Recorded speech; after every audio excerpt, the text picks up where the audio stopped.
Pourquoi j'aime les histoires et les romans de Regina Yahoo? Parce qu'elle nous sert des histoires qui traitent des réalités africaines. Et bien sûr, à l'époque, c'était vraiment fréquent que des parents cherchent des épouses pour leurs fils lorsqu'ils deviennent majeurs ou lorsqu'ils sont assis financièrement.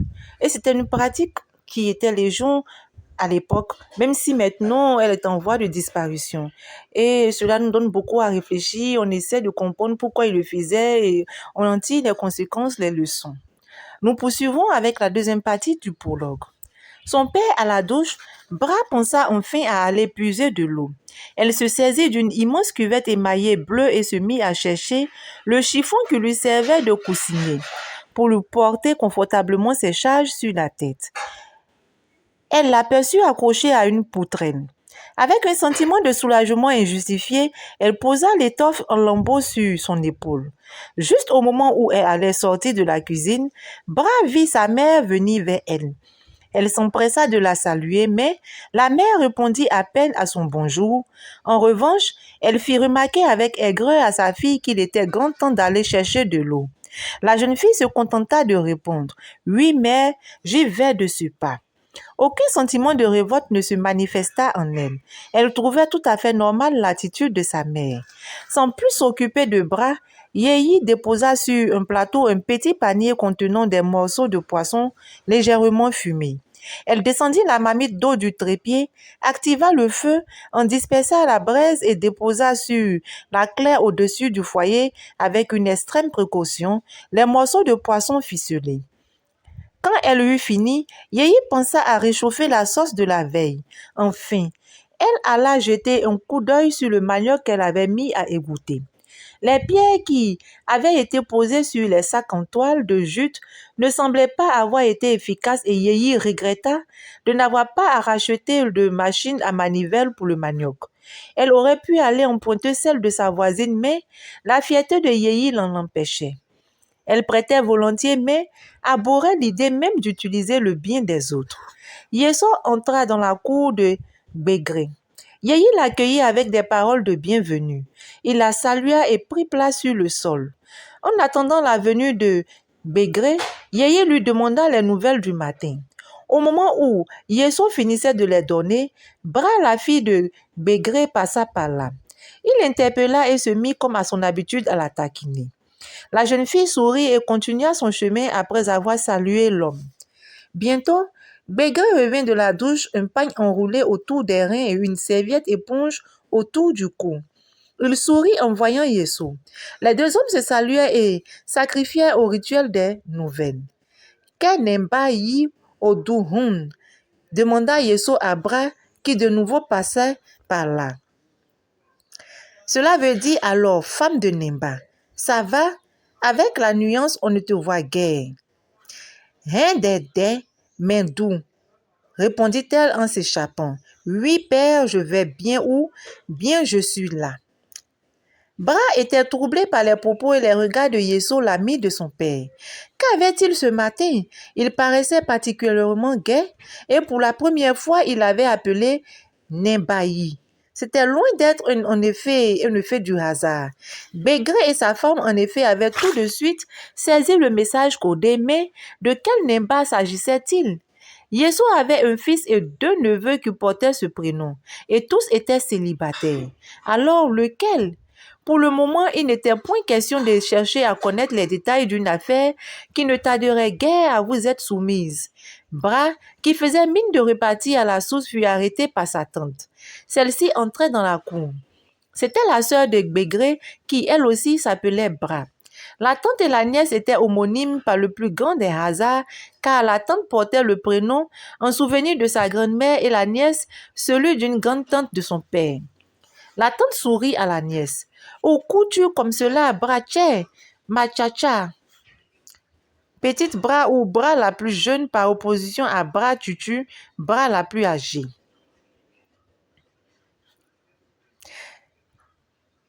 Demanda-t-elle à la jeune fille comme si elle ne voyait pas la cuvette à la main ni le chiffon en travers de l'épaule. « À la sauce Bra Tutu, ma tcha-tcha » répondit la nièce en lui rendant son sourire. Yehi est-elle à la maison? Oui. Et elles se séparèrent sur ce mot. Les deux bras entretenaient des rapports privilégiés. Ce qui existe entre des homonymes, c'est parce que quelque chose est sacrément tendre, un homonyme, oui, porter le même prénom, cela crée quelque chose de particulier entre deux personnes. Mbwa-Bra entra dans la cour de son frère avec quelques appréhensions. Sa belle-sœur avec qui elle s'était associée pour le commerce était un personnage peu commode. Cependant, elle n'avait pas vraiment mauvais cœur et était apte au grain. Bra avait besoin d'être stimulé pour gagner le peu d'argent qui lui servait entre autres à s'acheter des pagnes. Bien sûr, sa fille travaillait maintenant et pouvait lui venir en aide, mais elle ne voulait pas compter uniquement sur ce revenu. Avec ses enfants, sait-on jamais. Mbwa-Bra se joignit au groupe à la cuisine tandis que Bégré-Bra, sa nièce, partait à la source. Yeyi accueillit sa belle-sœur avec toute la froideur qui la caractérisait dans ses rapports avec autrui. On la prenait telle qu'elle était et puis voilà. Mais Yeso qui était présent se montra tellement gentil que l'atmosphère en fut aussitôt réchauffée. Alors qu'il est de coutume dans d'autres contrées d'amadouer et d'entourer de soins la sœur du mari, ici, très souvent, les belles-sœurs ne s'aiment guère. Chacune accusant l'autre de détourner à son profit les biens de l'homme qui les unit, ce qui, les 3/4 du temps, est parfaitement injustifié. Indépendamment de cela, Yeyi en voulait à Mbwa-Bra d'avoir osé changer de religion. Bref, Yeyi se montrait juste poli envers Bra, sa belle-sœur. L'autre, sans doute parce que cela lui plaisait, se laissait m'amener, se contentant de verser des larmes à l'occasion. Elle n'allait tout de même pas répondre aux méchancetés de Yeyi qui était son aîné de plusieurs années. Bégré en serait d'ailleurs mécontent et il n'en dirait rien, ce qui n'arrangerait pas les choses entre son frère et elle. La jeune Bra était de nouveau à la maison. La corvée d'eau à présent terminée, elle pouvait songer à aller prendre sa douche du matin. Mais c'était sans compter avec l'esprit d'à propos de sa mère. En effet, aussitôt que la jeune fille jeta son chiffon sur la poutrelle où elle le gardait, sa mère se tourna vers elle et lui lança un ordre de son ton acide. « Bra, avant d'aller prendre ta douche, sers donc de la tiéké à ton père et à son ami. » « Entendu, mère, répondit Bra docilement. Elle réapparut peu après, portant une petite cuvette émaillée remplie à ras-bord d'atiéké au grain jaunâtre. Bra la déposa devant les deux hommes assis sur un tabouret, face à une table basse. Elle courut chercher la sauce et 2 cuillères. Alors seulement Bra put enfin aller se laver. Sur le pas de la porte de la paillote au bain, elle entendit sa mère s'adresser encore à elle en ces termes. « Bra, quand tu auras pris ta douche, tu mettras la sauce à cuire. Ta tcha-tcha et moi allons devoir nous occuper uniquement du manioc car nous avons reçu une importante commande et nous tenons à mériter la confiance de nos clients. » Les hommes, quant à eux, se régalaient. Selon les us et coutumes de la région, il était un peu tôt pour manger de la tiéké, mais Bégré partait en voyage et il lui fallait prendre un solide petit déjeuner avant de se rendre à l'embarcadère. L'endroit se trouvait quand même à une bonne heure de marche du village. Bégré continuait d'emprunter la pétrolette pour aller à Dabo alors qu'il y avait maintenant une route et un bac. « Mon frère, quand tu seras de retour de Dabo, fais donc un saut jusque chez moi. Mon fils Nemba sera certainement là et tu partageras avec nous le dîner qu'il offre et puis j'ai à te parler sérieusement. Je ne rentrerai qu'à la tombée de la nuit et serai certainement fourbu, répliqua Bégré. Cependant, je ferai volontiers un saut chez toi. Très bien, Bégré, mon frère, n'oublie surtout pas. Je n'oublierai pas Yeso, mon frère, sois-en rassuré. Le feu flambait sous la marmite où Bra avait mis la sauce à cuire. Sa mère et sa tante étaient à pied d'œuvre pour la cuisson de leur atiéké. Il semblait à Bra que sa mère était gaie. Comme cela ne lui arrivait pas souvent, on le remarquait tout de suite. Puis, la jeune fille se perdit dans ses pensées. « Ne reste pas là à rêvasser » s'écria soudain Yeyi, qui observait sa fille depuis un moment. « Si tu t'ennuies, viens donc nous donner un coup de main. Il faut mettre le manioc à sécher, tu ferais une bonne action. » « Elle ne s'ennuie pas, la défendit la grande Bra. Tu fais trop travailler ma tcha-tcha, je n'aime pas cela. » Qui, d'après toi, doit alors tout faire ici? Moi peut-être non. Je ne le peux pas. Je gagne notre vie, elle se charge des travaux ménagers. Qui insultera-t-on quand une fois chez son mari, Bras ne saura pas préparer une sauce? Et puis, quand on a peur de travailler, on ne vient pas seul au monde. Elle aurait dû amener une petite sœur, elle ne l'a pas fait, tant pis pour elle. Ma pauvre Tcha-Tcha, dit en riant la grande Bras. Viens nous accompagner avec les 2 effas. Vent enduit de bouse de vache moyenne, ordonna de nouveau Yehi à sa fille. Il n'y a guère de soleil ces temps-ci, alors autant profiter des premiers rayons. Bras s'approcha pour prendre les femmes. Je ne devais pas t'en informer, ajouta Yehi, mais je le fais. Yesso, l'ami de ton père, va prochainement venir demander ta main pour son fils Nemba. Tu vas dire qu'il est trop âgé pour toi, qu'il n'est pas très beau et qu'il a déjà des enfants, mais moi je te répondrai que tout cela n'a aucune importance. À quoi sert un beau mari? Et en quoi ces enfants te dérangent-ils? Vas-tu les mettre dans une corbeille et les porter en permanence sur la tête? Ou bien vas-tu prendre pour argent comptant les divagations de ta cousine Virginie et prétendre que tu ne peux pas épouser cet homme parce que tu ne l'as jamais vu et que tu ne l'aimes pas? Tu vois bien qu'elle est en train de devenir vieille fille, ta fameuse cousine. Je me demande à quel point faut-il aimer un homme avant de l'épouser. Et puis, que vient faire l'amour là-dedans? Tu auras une belle maison de beaux enfants, tu auras tous les pains qui te plairont, ton mari, j'en suis sûre, s'attachera à toi. Que veux-tu de plus? Sans un mot, Brave prit l'EFA et le porta au soleil. Elle ne voyait pas ce qu'elle pourrait répondre à sa mère. Elle devait se marier, elle le ferait. Pourquoi tant d'histoires? Kadjenhoun, la mère de Nemba, pour sa part, vaquait maintenant à ses occupations ménagères. Mais elle ne se sentait pas très à l'aise. Pourquoi Yesso insistait-il tant pour marier Nemba? Et puis, pourquoi justement avec Bras, la fille de Bégré? Non, elle n'avait rien contre ces gens. N'était-il pas amis? Mais alors rien, ou plutôt rien qu'elle puisse dire. Femme, me voici. J'ai pincé les parents de Bras, je crois que cela ne va poser aucun problème. Bégré est mon meilleur ami, tu sais. Pincer ici signifie mettre la puce à l'oreille de quelqu'un. Hein? Se contenta de répondre Kedjehoun. Tu n'as vraiment rien d'autre à dire?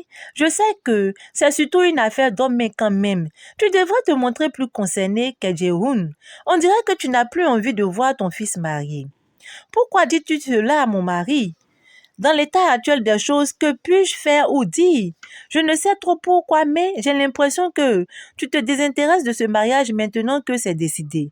J'ai même l'impression que tu as peur. Peur, moi? Mais de quoi? Allons, Nembazi. Nembazi signifie père de Nemba, signe de respect. Allons, s'efforça de répondre Kedjehoun sur un ton badin. Bonjour, bonjour, lança Dei à ses parents en prenant place à même le sol sablonneux de la cour. Bonjour, comment vas-tu et les choses à la plantation? Demanda le père. Ça va, ça va. Mais il faut que je te dise que les agoutis se sont encore attaqués aux pépinières, répondit Dei. Ah, ces satanés bestioles, est-ce que tu as acheté le grillage comme on en avait décidé l'autre fois?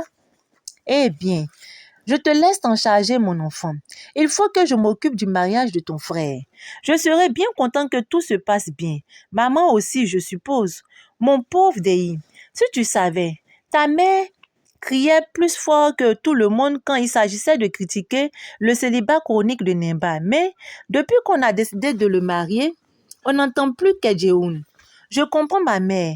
Il n'est pas facile de faire accepter l'idée de mariage à une personne qui a toujours mené une vie comme celle de mon frère, surtout que vous voulez qu'il prenne femme au village. Nous pensons que c'est ce qu'il y a de mieux à faire dans son cas. Il a déjà des enfants et les femmes en ville sont exigeantes là-dessus.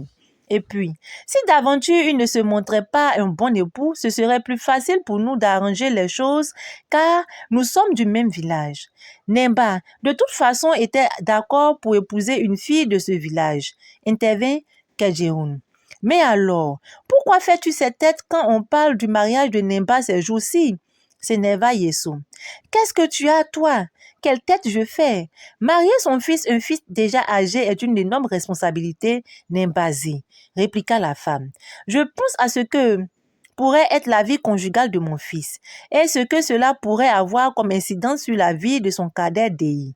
Et nos filles, nous les avons bien mariées toutes les deux sans que l'union de l'une déteigne sur celle de l'autre. Oui, mais une femme et un homme, ce n'est pas pareil en matière de mariage, tu le sais bien. Bon, mon fils, viens, on s'en va. Les femmes sont trop compliquées, surtout ta mère Kedjeoun dit Yeso Adei. Je dois tout à l'heure m'entretenir encore avec Nimba. Mais avant, allons jeter un coup d'œil sur les pépinières. Il faut placer des pièges pour empêcher les bestioles de tout détruire. Dès suivi son père, il avait lui aussi remarqué que depuis qu'il était question d'entamer les démarches pour le mariage de Nimba, sa mère avait peur. Comme elle ne se confiait jamais à personne, il était impossible de savoir ce qui la tourmentait et de la rassurer. À chacun sa nature, il n'allait pas la juger. Elle prenait très à cœur ses devoirs, c'était l'essentiel. Même si Yeso, leur père, grommelait toujours après elle, il ne le changerait pas contre 1000 autres femmes. La route pour Abidjan parut extrêmement longue à Nimba. Tout l'agaçait. Il avait dû faire un effort surhumain pour se contenir durant la deuxième réunion qu'il avait eue avec la famille. Malgré cela, une voix disait à Nimba qu'après tout, ce ne devait pas être si terrible que cela d'être un homme marié. Et puis, cela ferait plus sérieux pour quelqu'un qui espérait devenir responsable dans l'enseignement, comme l'avait dit son père. C'était une voix venue du fond de son esprit et qui lui faisait voir la chose sous un angle moins sombre. Il se cala contre le dossier de la voiture d'occasion qu'il avait achetée 2 mois plus tôt et décida de penser à son entrevue avec Matt à Kumasi. Ils avaient rendez-vous chez elle. Matt souriante attendait. « Tu as été lent à arriver, mon chéri. Le village te plaisait particulièrement aujourd'hui, on dirait.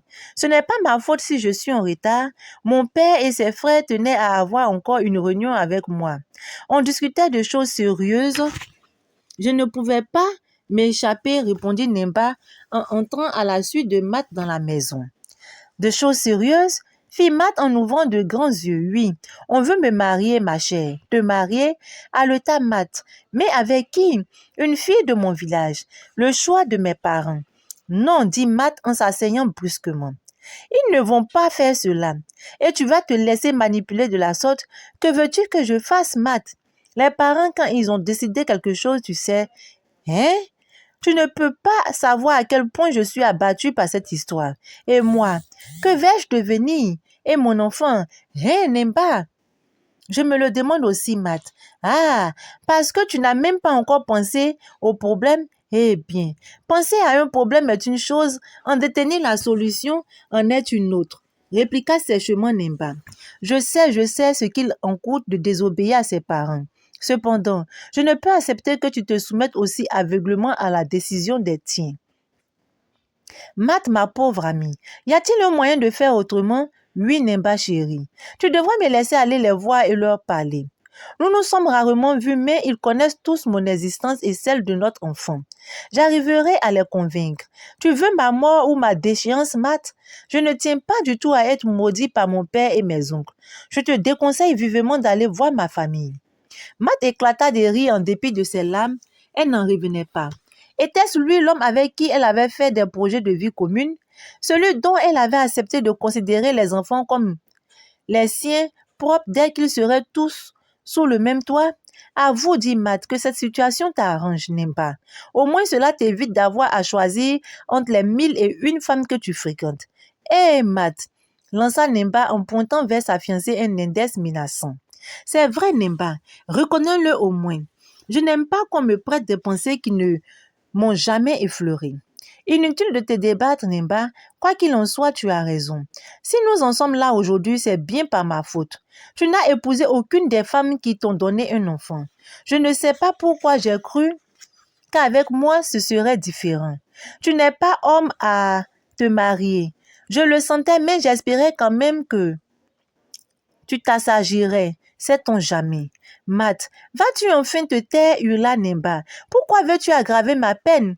Tu peux faire ton petit Mati, tu ne me convaincras pas, Nimba. Assez, Matt, assez, hurla de nouveau Nimba, qui tapa du poing sur la table avec une telle violence qu'un verre posé sur le rebord tomba et se fracassa sur le sol. Tu peux épouser la femme que tu veux, mais tu n'auras jamais mon enfant chez toi. D'ailleurs, il n'a qu'un non, je ne peux pas le laisser à une autre femme pour l'éduquer, elle le maltraiterait. À ta guise, Matt, Gérard me rejoindra quand il sera en âge d'être scolarisé, dit Nemba. La fin de cette entrevue avait tout d'une rupture. Les deux amoureux se quittaient avec brusquerie. Pourtant, ils savaient qu'ils reviendraient l'un vers l'autre sous peu et tâcheraient d'oublier cette dispute. Nemba était content de ne pas devoir renoncer à Matt parce qu'il n'en tirerait que plaisir et qu'elle n'exigerait plus rien de lui.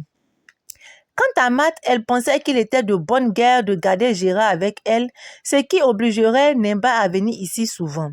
Peut-être qu'à force de les voir ensemble, ils deviendraient indissociables dans l'esprit de Nemba et qui sait, c'est terrible qu'une femme amoureuse peut être aveugle. Comment Matt n'avait-elle pas pu remarquer que la fibre paternelle n'était pas particulièrement développée chez Nemba? Combien de fois l'avait-elle vu jouer avec son fils comme le font tant de pères? Combien de fois Nemba était-il sorti seul avec Gérard? Matt mettait ses manquements sur le compte du caractère bourru de Nemba qui repugnait à montrer ses vrais sentiments. C'était en partie vrai. Nemba en fait n'aimait que les plaisirs faciles.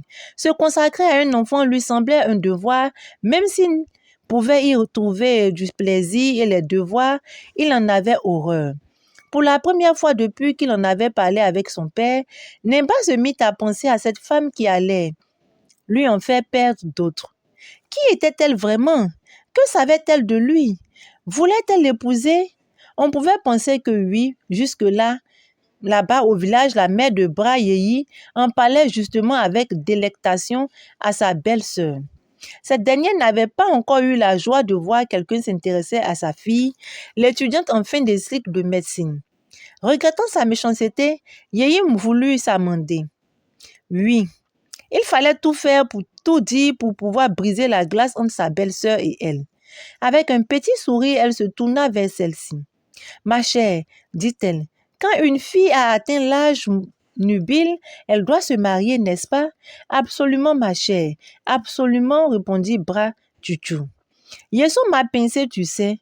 Je crois que ma famille aimerait avoir Bra Tché, ta tcha pour belle-fille.